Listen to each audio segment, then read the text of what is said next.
Captain Marcus Wade stood on the bridge of the UNS Horizon, staring at the strange signal on his screen.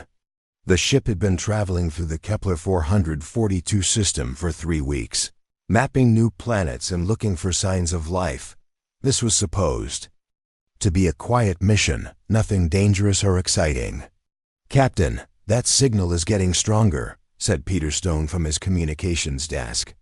The young officer had been monitoring radio waves all morning, but this was different. "It's not like anything we've seen before." Dr. Elena Martinez walked over from her science station. She was the ship's expert on alien life, though she had never actually met any aliens.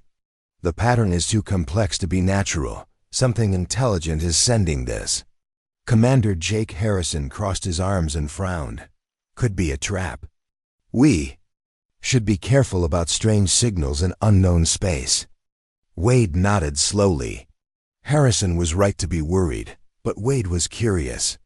In his 20 years of space travel, he had always hoped to find proof that humans were not alone in the universe. "What kind of signal is it, Peter?" "It looks like a distress call, sir. The computer is trying to translate it, but the language is completely unknown." Peter turned in his chair to face the captain. "Should I try to respond?" Elena stepped closer to Wade. "If it really is a distress call, we have a duty to help. The Space Exploration Treaty requires us to assist any ship in danger." Harrison shook his head. "The treaty was written for human ships. We don't know what we're dealing with here."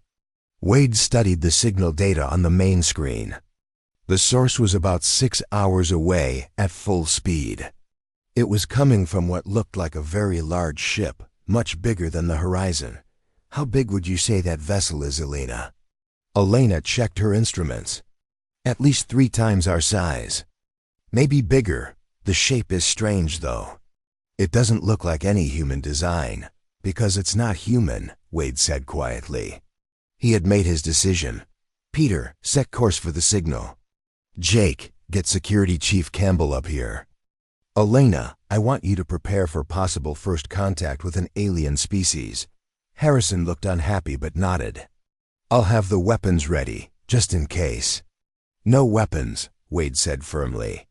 "If this is our first meeting with aliens, I don't want them to think we're hostile." The Horizon changed course and began moving toward the signal. As they got closer, the alien ship appeared on their visual screens. It was unlike anything they had ever seen.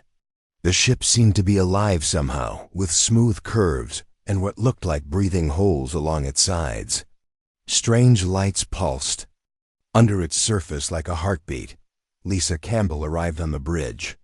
She was a tough woman who had served in the military before joining the exploration service. "You wanted to see me, Captain." "Lisa, we're approaching what appears to be an alien vessel in distress. I want you to prepare a small team for a possible boarding mission." Lisa studied the alien ship on the screen. "That thing gives me a bad feeling, sir. Something about it seems wrong." Elena was excited despite the others' concerns. "This is incredible. Look at the biomechanical design. They've somehow combined living tissue with metal and electronics. The technology must be centuries ahead of ours." As they got closer, Peter's equipment began picking up more signals. "Captain, I'm getting some kind of response to our approach. The computer says it might be an attempted communication." The main screen flickered, and then a sound filled the bridge. It was like music, but strange and haunting. The tones rose and fell in patterns that seemed almost like speech. "That's beautiful," Elena whispered. "It's some kind of harmonic language." Peter worked frantically at his controls. "I'm trying to set up a translation program, but this is completely different from any human language." The music continued for several minutes, then stopped. The alien ship's lights pulsed faster, as if it was waiting for an answer. Wade made a decision that would change everything. "Peter, send a simple mathematical sequence. Something that shows we're intelligent."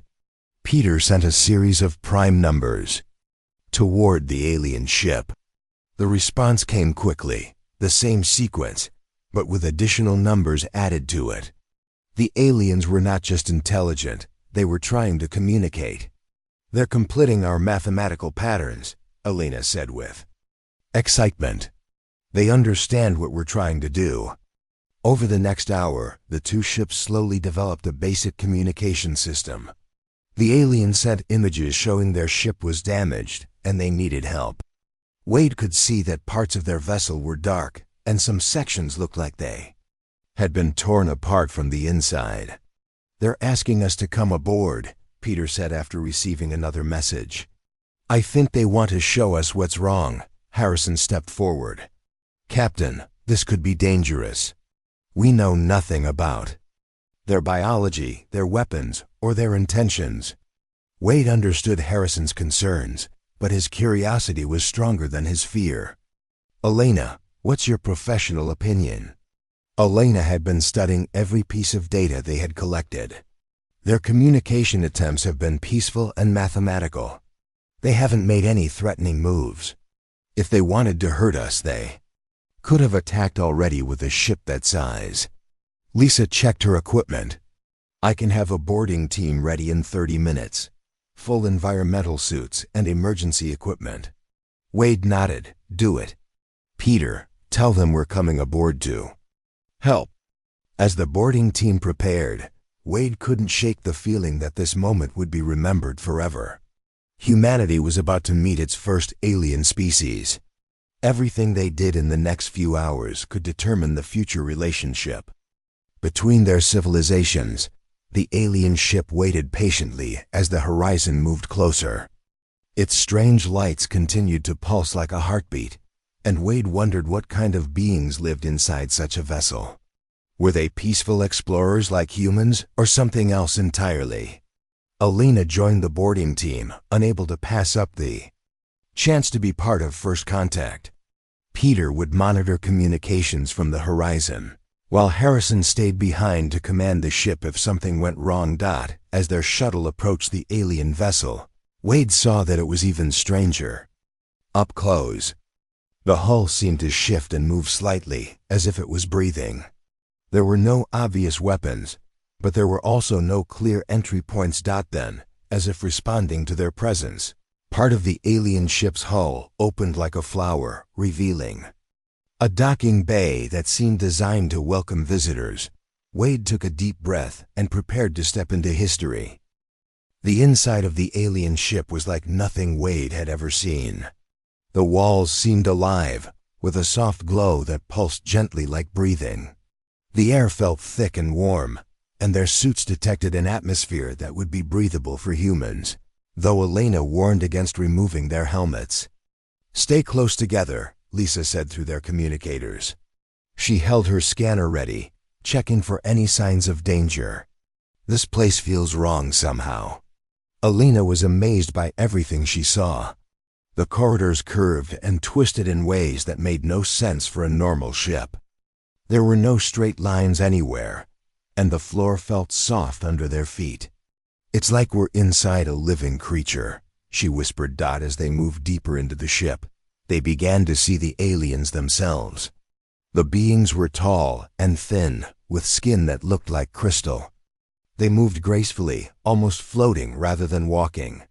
When they saw the humans, they made the same musical sounds they had heard over the radio. Wade stepped forward carefully. One of the aliens approached him, and he could see that it was trying to communicate. The being pointed to itself and made a sound that Peter's translator picked up as something like Zephyrah. "I think that's its name," Peter said from the horizon. "The computer is starting to understand their language better." Zephyrah led them through the ship, showing them areas that were clearly damaged. Some walls had been torn apart, and there were dark stains on the floors that made Wade uncomfortable. The other aliens they passed looked scared and tired, as if they had not slept in a very long time. "Ask them what happened to their ship," Wade told Peter. The translation took a few minutes, but eventually Zephyrah began to explain. Through gestures and the improving translation system, the humans learned that the aliens called themselves the Veltar. They had been traveling through space when something had attacked their ship from the inside. Elena studied the damage they were being shown.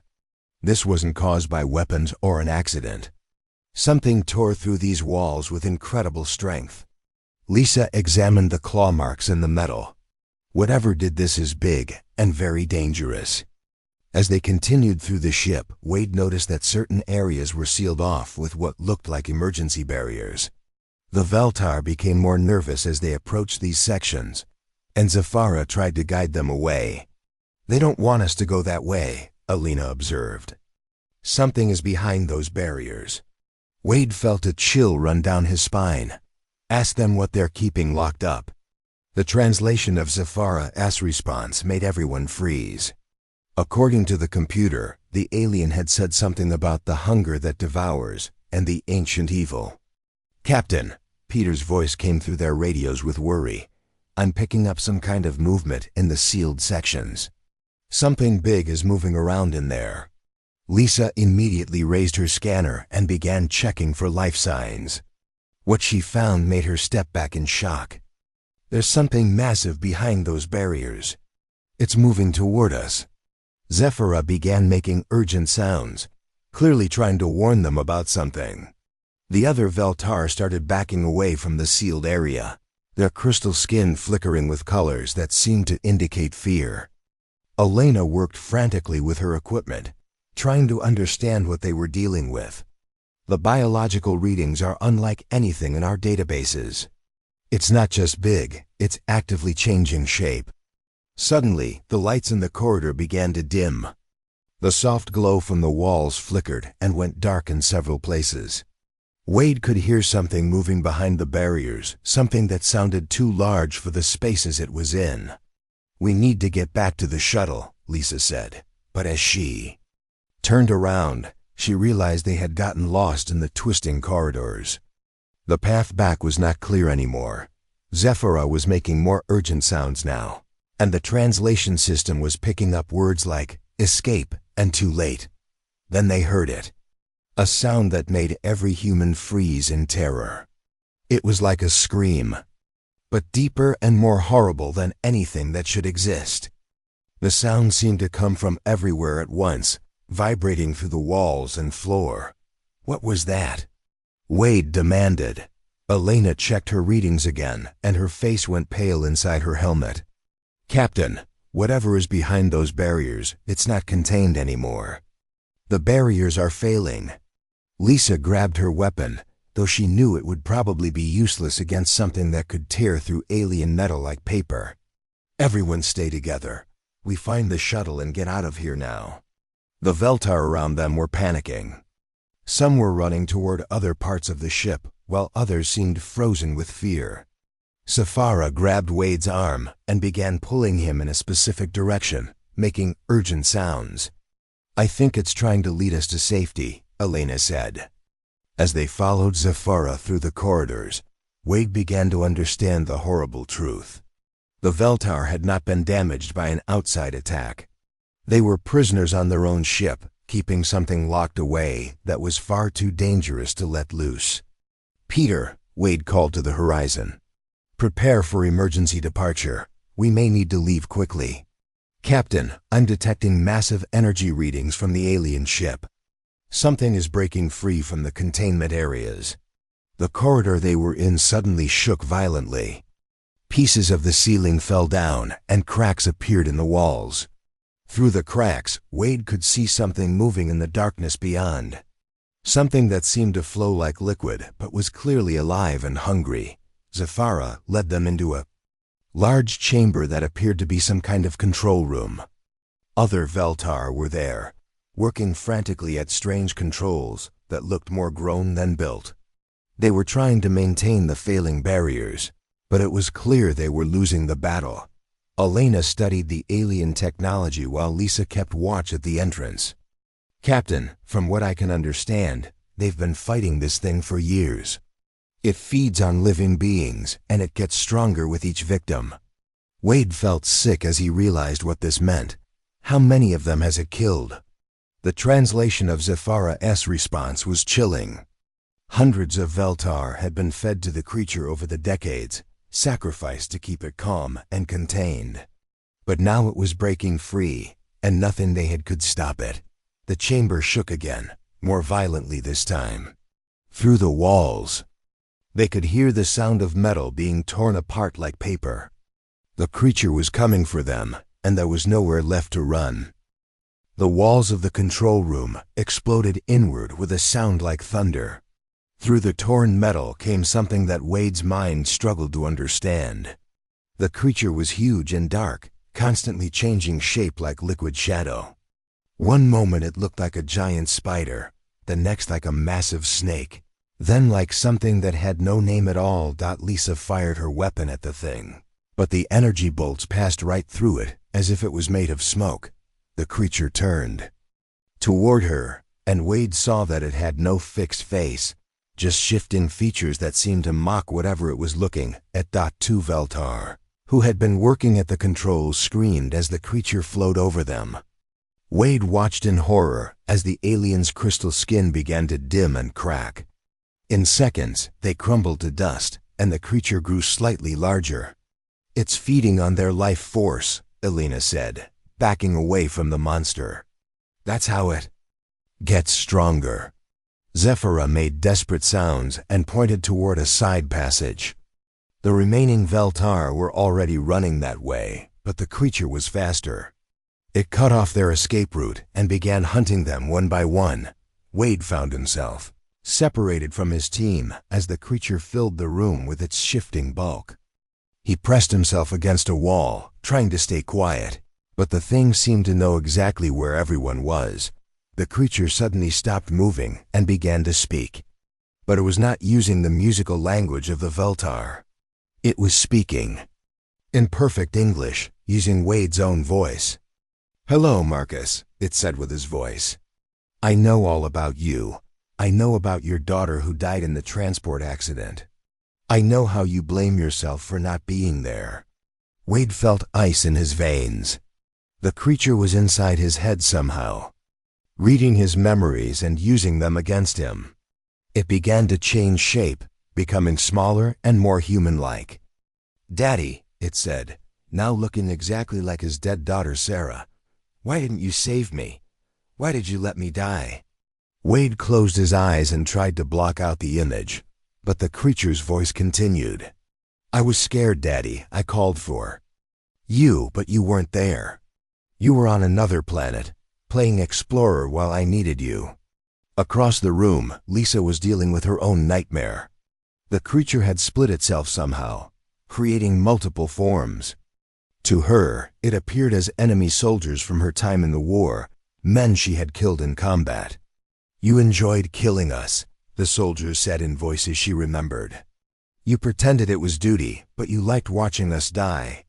Elena was seeing something different. The creature showed her all the alien diseases she had studied, but now they were alive and accusing her of experimenting on living beings.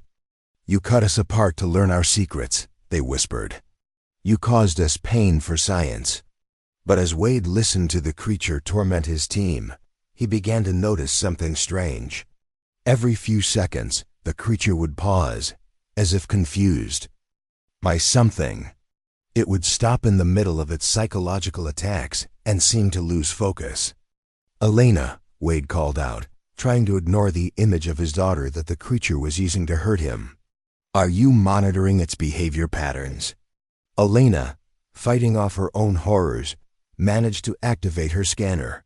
"It's confused by something. The readings show gaps in its mental processes." Wade watched as the creature continued its attacks, but the pauses were getting longer. When Lisa shouted, "I did my duty, and I would do it again," the creature actually stepped backward, as if her words had physical force. That's it, Wade realized. It doesn't understand human determination. Look at how it reacts when we make absolute statements. The creature had spent eons feeding on species that, when faced with ultimate fear, would beg and plead and try to bargain. But humans were different. When truly cornered, They often became more stubborn and angry rather than more afraid. Wade decided to test his theory. Instead of cowering from the image of his daughter, he stood up straight and looked directly at it. "You are not my daughter. My daughter was brave and kind, and she would be disgusted by what you're doing." The creature's form flickered, and for a moment, Wade could see confusion in its shifting features. "You're not human," Alina said, understanding what Wade was trying to do. "You're just a parasite that feeds on fear." "I refuse to be afraid of a parasite." Again, the creature hesitated, its form becoming less stable. Lisa joined in, her military training taking over. "I have fought real enemies and won. You're nothing compared to them." The creature was now visibly struggling to maintain its multiple forms. It began to retreat slightly, which was something none of the Veltar had ever seen it do. Peter's voice came through their radios with excitement. "Captain, I've been monitoring the creature's energy patterns. Every time you make a declarative statement with complete conviction, its energy readings spike and then drop. It's like the statements are causing it physical pain." Wade began to understand what made humans different. Other species, when faced with an impossible situation, would naturally look for compromise or surrender. Humans, however, had a tendency to look at impossible situations and simply decide that they refused to accept them. "The creature reads minds," Elena said, her scientific training overcoming her fear. "But human minds work differently. We can commit completely to ideas that seem impossible." Zafara, who had been cowering near the wall, began to make excited sounds. The translator picked up words that meant hope and new weapon. The creature was now clearly agitated. It had grown used to prey that became more compliant as their fear increased, but humans seemed to become more defiant when cornered. This was not behavior it had encountered in its ancient existence. Wade realized they had found humanity's first real advantage over this cosmic horror. The creature could read their fears and use them as weapons, but it could not understand the human ability to simply refuse to accept defeat. "We need to coordinate our response," Wade said to his team. "When I give the signal, everyone make the most absolute, determined statement you can think of." The creature seemed to sense that something was changing. It began to grow larger and more aggressive, trying to overwhelm them with pure terror. But for the first time since it had broken free, the humans were not retreating. They were preparing to fight back with the one weapon the ancient monster had never encountered before. The creature grew to enormous size, filling the entire control room with its shifting darkness. It had abandoned its psychological tricks and was now trying to crush them with pure terror and physical force. Its form became a nightmare mixture of every fear imaginable: teeth, claws, eyes, and things that had no names. Wade could feel the monster's rage and confusion. For millions of years, it had been the perfect predator, designed by an ancient species called the Hunger to evaluate and destroy civilizations. Every species it had encountered had eventually submitted when faced with absolute extinction. But humans were different, and that difference was driving it to madness. "Now!" Wade shouted to his team. Lisa stepped forward, her military training taking complete control. "I will protect every innocent person in this galaxy from monsters like you.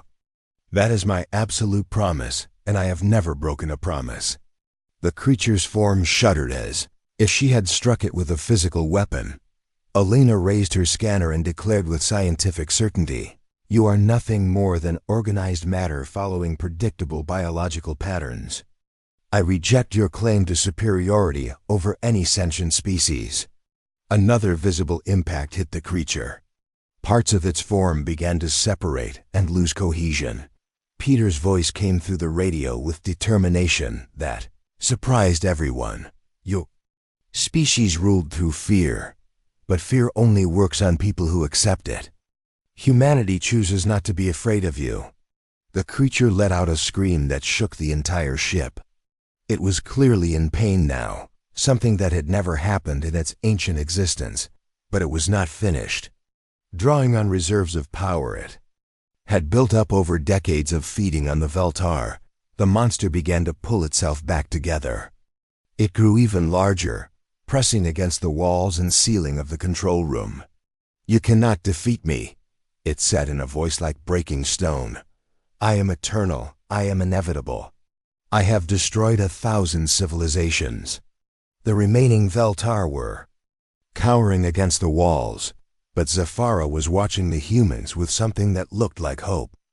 The alien had never seen anyone fight back against the creature with any success. Wade looked at the monster that filled the room around them. It was right about one thing. It was incredibly powerful and ancient. It had weapons and abilities that humans could barely understand. By every logical measure, it should be able to destroy them easily. But Wade was human, and humans had never been particularly good at accepting logical limitations.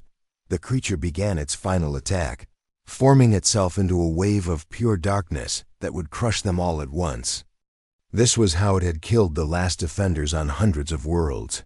An overwhelming assault that gave no time for resistance or escape. As the wave of destruction rushed toward them, Wade did something that was completely, stubbornly, impossibly human.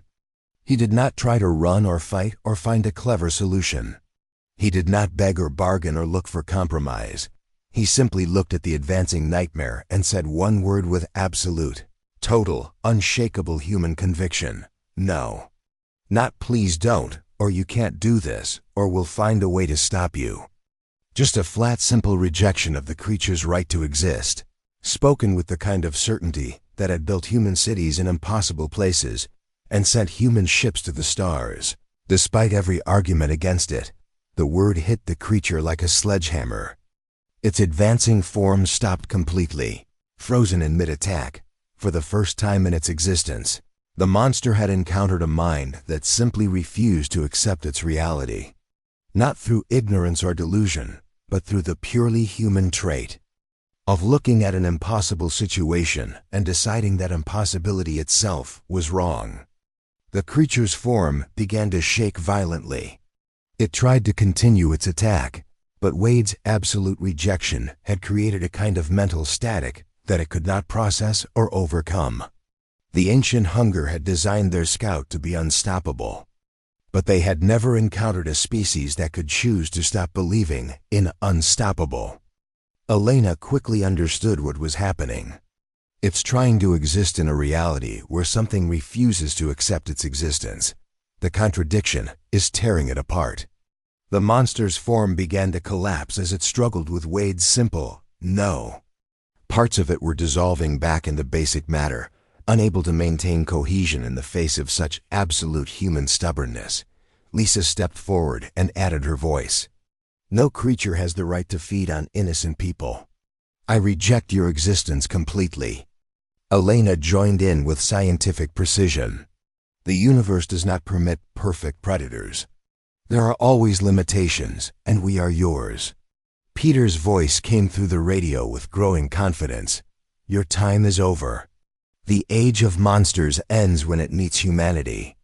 Each declaration, made with complete human conviction, struck the creature like a physical blow. The ancient hunger's perfect weapon was dying, not from superior technology or greater force, but from encountering minds that simply refused to accept that perfect weapons could exist. Safara began making excited sounds as the creature continued to collapse. The other Veltar were emerging from their hiding places, hardly believing what they were seeing. The monster made one final attempt to assert its power. "I am the devourer," it screamed. "I am the end of all things. I cannot be denied." Wade looked at the dissolving nightmare with the same expression he might use for a broken piece of equipment. "You're wrong. You're just another problem, and humans solve problems. That's what we do." With those words, the creature's form finally collapsed completely. The ancient horror that had terrorized the galaxy for millions of years dissolved into harmless organic matter, killed by humanity's refusal to accept that anything was truly beyond their ability to handle. The control room fell silent except for the excited sounds of the Veltar celebrating their freedom. Zafara approached Wade and made a series of musical tones that the translator interpreted as profound gratitude and amazement. Elena was already scanning the remains of the creature, trying to understand what had just happened. "Captain, the implications of this are staggering. We've discovered that human psychological patterns can actually affect reality in ways we never imagined." Wade nodded, but he was thinking about something more important. "Peter, prepare a message for Earth Command. We need to warn them about this ancient hunger species that the creature mentioned."